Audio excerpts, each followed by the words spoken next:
1.3 को सॉल्व करेंगे। हम लोग 1.2 तक सॉल्व कर दिए थे, आज हम लोग 1.3 सॉल्व करेंगे। देखिए 1.3 जो है क्वेश्चन है कि देखिए आपका बोर्ड पे शो कर रहा होगा क्वेश्चन कि √5 को एक अपरिमेय संख्या सिद्ध करें। मतलब √5 है उसको अपरिमेय संख्या है या नहीं है उसको क्या करना है, सिद्ध करना है। चलिए तो हम लोग क्या करते हैं, सिद्ध करके देखते हैं। तो हम अपरिमेय संख्या है अपरिमेय संख्या है कुछ इस ढंग से क्या करेंगे, उसको सिद्ध करेंगे। जैसे देखिए √5 को एक परिमेय संख्या मान लिया गया। क्या मान लिया गया, परिमेय संख्या मान लिया गया। तब √5 बराबर क्या, मतलब परिमेय संख्या किसे कहते हैं, जिसको हम लोग P/Q के रूप में लिख सके। तो देखिए यहाँ P/Q के रूप में डिनोट कर दिया गया, जहाँ A तथा B क्या है, सहअभाज्य संख्या। क्या है, सहअभाज्य संख्या है। मतलब सहअभाज्य संख्या किसको कहते हैं, जिसका एलसीएम निकाला जा सके। √5 A/B इक्वल √5, तो B बराबर क्या हो गया, A हो गया। तो A बराबर क्या हो गया, √5 क्या हो गया, B हो गया। √5 B हो गया। अगर दोनों तरफ वर्ग करते हैं तो A² और 5B² आ जाएगा। तो इसको हम लोग समीकरण 1 माने हैं। क्या माने, समीकरण 1 माने हैं। संख्या 5 A² को विभाजित करता है, अतः 5A को विभाजित करता है। मतलब संख्या 5 है जो A² को क्या कर रहा है, विभाजित कर रहा है। तो यहाँ पे A का मान समीकरण 1 में डालने पर, मतलब A का मान कितना है, 5A² है। तो समीकरण 1 में क्या करते हैं, इसको पुट कर देते हैं। तो क्या हो जाएगा, 25C² 5B² equal 5C² equal B² हो जाएगा, ठीक ना। फिर देखिए यहाँ पे संख्या 5B² को विभाजित करेगा, अतः 5B को विभाजित करेगा। क्या करेगा, 5B को आपका विभाजित करेगा। संख्या 5A तथा B क्या है, उभयनिष्ठ है। क्या है, उभयनिष्ठ। हमने माना था कि A तथा B का उभयनिष्ठ गुणनखंड सिर्फ कितना है, 1 है। जबकि A तथा B का L के अंतरिक्त उभयनिष्ठ गुणनखंड 5 भी प्राप्त हुआ है। कितना, 5 भी हमको प्राप्त हुआ है। यह विरोधाभास है। क्या है, यह एक विरोधाभास है, क्योंकि हमारी जो कल्पना थी गलत थी। क्या थी, हमने जो कल्पना किया था, मतलब मान लिया था कि परिमेय संख्या है, तो क्या थी, हमारी गलत थी। तो √5 एक क्या है, परिमेय संख्या है। अतः यह √5 एक क्या है, अपरिमेय संख्या है। जो हमने माना था कि √5 क्या परिमेय संख्या है, लेकिन ये क्या अपरिमेय संख्या। √5 एक क्या है, अपरिमेय संख्या है, ठीक ना। आई होप कि आपको समझ में आया होगा। अब देखिए अगले क्वेश्चन की ओर हम लोग चलते हैं। 2 बोर्ड पे शो कर रहा होगा, शो कर रहा है जी, बोर्ड पे शो कर रहा है। देखिए आपका क्वेश्चन नंबर 2 क्या बोर्ड पे शो कर रहा होगा। क्वेश्चन है कि 3+2 √5 को अपरिमेय संख्या सिद्ध करें। क्या करें, अपरिमेय संख्या सिद्ध करें। क्वेश्चन है आपका कि 3+2 √5। क्वेश्चन है कि 3+2 √5 को क्या करना है, अपरिमेय संख्या सिद्ध करना है। ये आपका क्वेश्चन नंबर कितना है बच्चा, 2 है। कितना है, 2 है, ठीक ना। तो देखिए आपका था 3+2 √5, क्या यह एक अपरिमेय संख्या है, इसको सिद्ध करना था। तो देखिए मान लिया गया कि 3+2 √5 क्या है, परिमेय संख्या। क्या है, परिमेय संख्या। तो इसको हम लोग P/Q के रूप में लिखे यहाँ पे। फिर देखिए 2 √5 इक्वल क्या है, P/Q -3, ठीक ना, इक्वल 2 √5 इक्वल P - 3Q बटा Q इक्वल 5 √5। अब P - 3Q बटा 2Q हुआ। तो चूंकि P - 3Q 2Q equal P/Q के रूप में है। क्या है, P/Q के रूप में है। अतः √5 एक क्या है, परिमेय संख्या है। क्या है, अगर इसके अनुसार अगर चलते हैं हम लोग तो क्या √5 क्या है, एक परिमेय संख्या है। जबकि √5 एक अपरिमेय संख्या भी है। क्या है, √5 क्या है, एक अपरिमेय संख्या भी है। क्या है, अपरिमेय संख्या भी है। यह विरोधाभास उत्पन्न करती है। मतलब जैसे देखिए यहाँ पे परिमेय संख्या भी हो जा रहा है और अपरिमेय संख्या भी हो जा रहा है, तो क्या विरोधाभास उत्पन्न कर रही है ना, दोनों में झगड़ा उत्पन्न कर रही है। क्या विरोधाभास उत्पन्न कर रही है। तो हमने जो कल्पना किया था कि कि 3 + 2 अंडर रूट 5 क्या परिमेय संख्या है, तो हमारी कल्पना क्या हुई बाबू, गलत हुई। अतः 3 + 2 अंडर रूट 5 क्या है, अपरिमेय संख्या है। क्या है, अपरिमेय संख्या है। चलिए अब अगला क्वेश्चन हम लोग नंबर 3 क्वेश्चन नंबर 3 है कि 1 बाई अंडर रूट 2 को ज्ञात कीजिए कि यह एक अपरिमेय संख्या है। क्या, यह एक अपरिमेय संख्या है। इसको क्या करना है, ज्ञात करना है। तो देखिए इसको हम लोग ज्ञात करते हैं। चलिए इधर ज्ञात करते हैं। 1 बाई अंडर रूट 2 कि 1 बाई अंडर रूट 2 को सिद्ध करें कि क्या अपरिमेय संख्या है। तो देख लीजिए यहाँ पे सिद्ध करना है। इसको क्या करना है, सिद्ध करना है।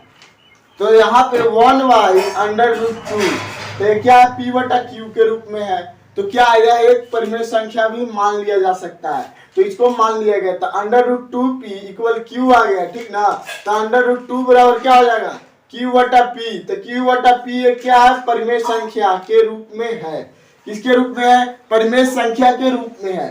अतः अंडर रूट 2 परिमेय संख्या हुआ। क्या हुआ, परिमेय संख्या हुआ। जबकि अंडर रूट 2 एक परिमेय संख्या है। क्या, जबकि अगर हकीकत में देखा जाए तो अंडर रूट 2 जो है ये क्या है, परिमेय संख्या है, ठीक ना। इस सत्य का मतलब ये जो सत्य है कि अंडर रूट 2 एक परिमेय संख्या है, तो इस सत्य का विरोधाभास उत्पन्न हो रहा है, मतलब विरोध उत्पन्न हो रहा है। अतः हमारी कल्पना ही गलत है। हमने जो कल्पना किया था कि माना कि under root 1 by under root 2 परिमेय संख्या, तो हमारी कल्पना ही क्या है, गलत है। तो 1 बाई अंडर रूट 2 एक क्या है, अपरिमेय संख्या है। तो ये क्या हुआ, आपका सिद्ध हुआ अपरिमेय संख्या। अब देखिए, अब क्वेश्चन नंबर 3 का 2, क्वेश्चन नंबर 3 का 2 है। क्वेश्चन नंबर 3 का 2 है कि 7 अंडर रूट 5 माना कि 7 अंडर रूट 5 एक क्या है, अपरिमेय संख्या है। क्या है, परिमेय संख्या है। तो 7 अंडर रूट 5 इक्वल क्या हो गया, पी बटा क्यू।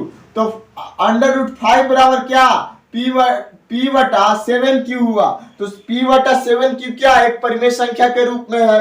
तो पी बटा 7 क्यू एक परिमेय संख्या के रूप में है। अतः अंडर रूट 5 भी परिमेय संख्या होना चाहिए। मतलब अंडर रूट 5 जो है वो भी क्या, परिमेय संख्या होना चाहिए। जबकि अंडर रूट 5 एक क्या है, अपरिमेय संख्या है। और इस सत्य का विरोधाभास उत्पन्न कर रहा है। मतलब विरोधाभास उत्पन्न कर रहा है कि क्या p बटा 7 क्यू परिमेय संख्या, तो उस सत्य का क्या विरोधाभास उत्पन्न कर रहा है। अतः यहाँ पे भी हमारी कल्पना क्या, गलत हुई।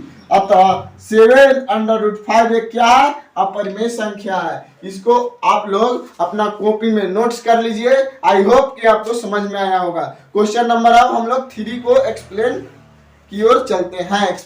यहाँ पे देखिए 6 प्लस अंडर रूट 2 को अपरिमेय संख्या सिद्ध करना है। क्या है, 6 प्लस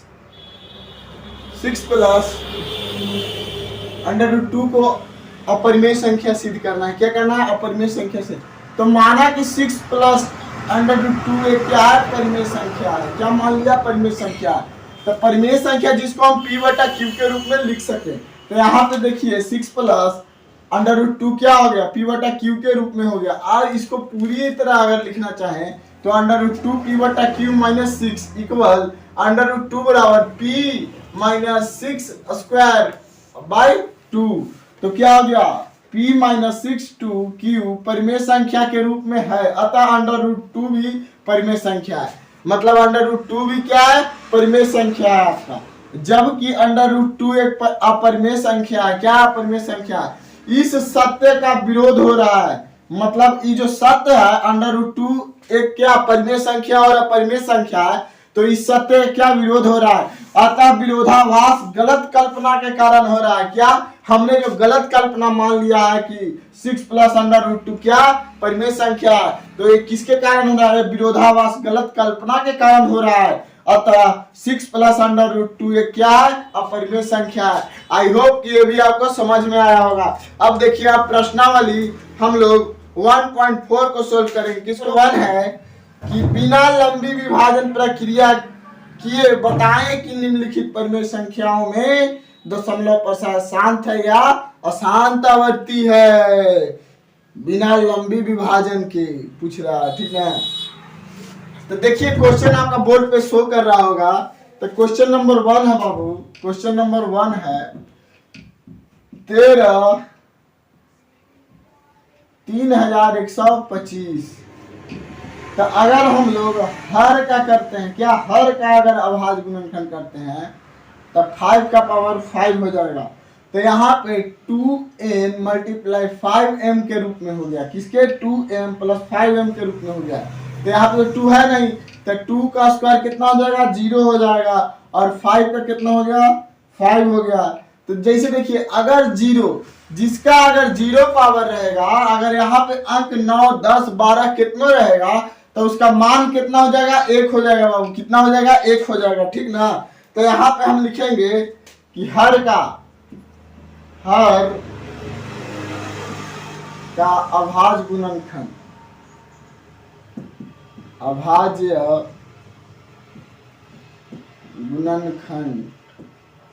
गुणनखंड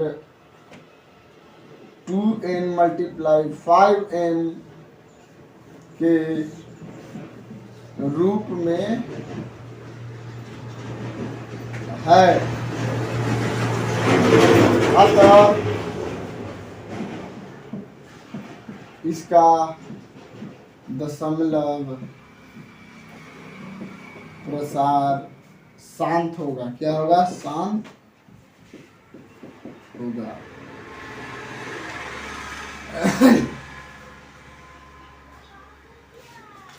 देखिए इसी ढंग से हम लोग सबको शांत और अशांत क्या करेंगे? निकालेंगे, ठीक ना। अब 17/8 बराबर, तो 8 का स्क्वायर कितना हो जाएगा? 2 का क्यू हो जाएगा। 2 का क्या हो जाएगा? क्यू हो जाएगा। तो 2n मल्टीप्लाई 5m के रूप में, तो हर का अभाज्य गुणनखंड 2n मल्टीप्लाई 5m के रूप में है। अतः इसका दशमलव प्रसार क्या होगा? शांत होगा। क्या होगा? शांत होगा। ये आपका क्वेश्चन नंबर 2 हो गया। यहाँ पे क्वेश्चन नंबर 2 हो गया यहाँ से, ठीक ना। फिर देखिए क्वेश्चन नंबर 3 है कि 64/455।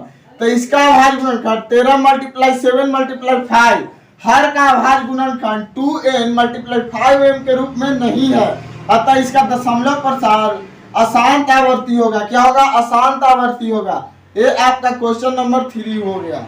क्या हो गया? 3 हो गया। आप सॉल्व कर मतलब नोट करते चलते जाइए। अब 15/16, तो 15/16 जो है तो 5 का स्क्वायर और 2 का पावर 6, तो 5 से क्या होगा? 3 कट जाएगा, तो 5 मल्टीप्लाई 2 का पावर 6। हर का अभाज्य गुणनखंड 2n मल्टीप्लाई 5m के रूप में है। क्या? इसके रूप में है। तो अतः इसका दशमलव प्रसार क्या होगा? शांत होगा। क्या होगा? शांत होगा। अब 5 देखिए कि 29 मतलब 29/343 बराबर 29 का पावर 77 का पावर 3। तो हर का अभाज्य गुणनखंड 2n मल्टीप्लाई 5m के रूप में नहीं है। क्या? नहीं है। अतः इसका दशमलव प्रसार अशांत आवर्ती है।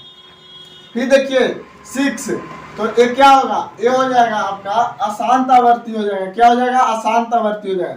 अब 6 देखिए 23 का पावर 2 का पावर क्यू है, 5 का पावर स्क्वायर। तो हर का अभाज्य गुणनखंड 2n मल्टीप्लाई 5m के रूप में है। तो अतः इसका दशमलव प्रसार क्या होगा? शांत होगा। क्या होगा? शांत होगा। आप लोग इसको नोट कर लीजिए। क्या नोट कर लीजिए? देखिए क्वेश्चन नंबर आपका 7 है। ये क्या है? ये आपका 2n मल्टीप्लाई 5m के रूप में नहीं है। क्या नहीं है? अतः इसका दशमलव प्रसार अशांत आवर्ती होगी। क्या होगी? अशांत आवर्ती होगी। ये जो है तो इसको तो हम बताए थे कि जिसका पावर अगर 0 रहेगा तो क्या 1 हो जाएगा। तो हर अभाज्य गुणनखंड 2n मल्टीप्लाई 5m के रूप में है। तो अतः इसका दशमलव प्रसार क्या? शांत होगा। यहाँ पे क्या 35/50, तो 7/10, 7/2 पावर 2 मल्टीप्लाई 5। तो हर अभाज्य गुणनखंड 2n मल्टीप्लाई 5m के रूप में है। अतः इसका दशमलव प्रसार क्या होगा? शांत होगा। और यहाँ पे देखिए हर अभाज्य गुणनखंड 2n मल्टीप्लाई 5m के रूप में नहीं है। क्या? नहीं है। तथा इसका दशमलव प्रसार क्या होगा? अशांत आवर्ती होगी। क्या होगी? अशांत आवर्ती। आई होप कि ये आपको समझ में आ गया होगा। टू है कि ऊपर दिए गए प्रश्नों में उन परिमेय संख्याओं के दशमलव प्रसार को लिखिए जो शांत है। मतलब क्या, जो शांत है। तो देखिए पहला हम 1 से, देखिए क्वेश्चन आपका ऊपर बोर्ड पे शो कर रहा होगा। तो पहला लिखते हैं 13 मल्टीप्लाई 2 का पावर 5 बाई 5 का पावर 5 और 2 का पावर 5 कितना हो जाएगा 13 मल्टीप्लाई 32 और ये हो जाएगा नीचे 3125 मल्टीप्लाई 32। तो यहाँ पे हो जाएगा 416 बटा 5 जीरो हो जाएगा। क्यों 5 जीरो हो जाएगा इस पे 5 जीरो 1 2 3 4 5। अगर इसको अगर हम लोग पुट करेंगे तो पहले कितना 4 को लिख देंगे 1 6 अकेले 5 गो जीरो है तब 5 गो ही होना चाहिए 1 2 3 4 5। ये क्या हो जाएगा, ये हमारा हो जाएगा आंसर। मतलब ये क्या है, शांत है। फिर देखिए क्वेश्चन नंबर 2, तो 2 भी क्या है, शांत है। 2 भी क्या है आपका, शांत है।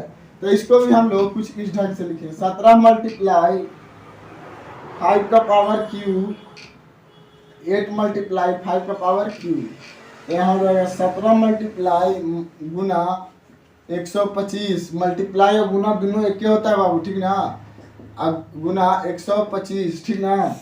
अब देखिए यहाँ हो जाएगा 2125 बटा 1000 कितना हो जाएगा 1000।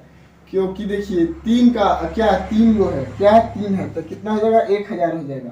तो यहाँ पे देखिए पहले हम 3 गो को लिखेंगे, पूरा का लिख देंगे 2 1 5 1 2 3 3 के बाद दशमलव बिठा देंगे तो ये क्या हो जाएगा आपका, शांत हो गया।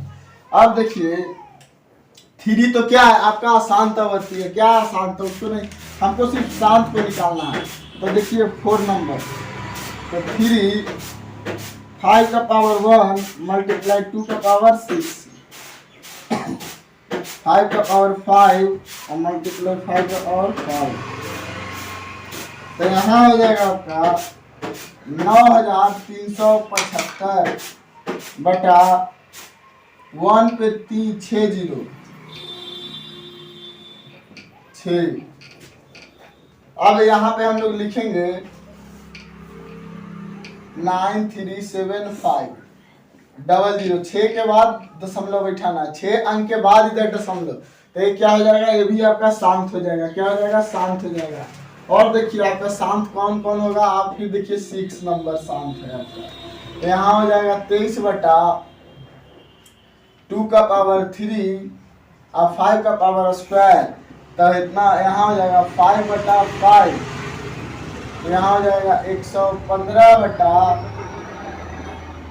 1000। तो यहाँ 115 लिख देंगे, कितना 1 2 3 0 है। तो 1 2 3 0 के बाद क्या हो जाएगा, 3 के बाद दशमलव 0। ये क्या हो जाएगा आपका, शांत हो जाएगा। क्या हो जाएगा, शांत हो जाएगा। अब देखिए आपका शांत है। फिर क्वेश्चन नंबर 8 है, क्या आपका क्वेश्चन नंबर 8 है। तो 2 मल्टीप्लाई 2 और 5 मल्टीप्लाई 2 यहाँ पे हो जाएगा आपका 4 बटा 10। तो इसका क्या हो जाएगा 0.4। क्या हो जाएगा 0.4। तो ये भी क्या है आपका, शांत है।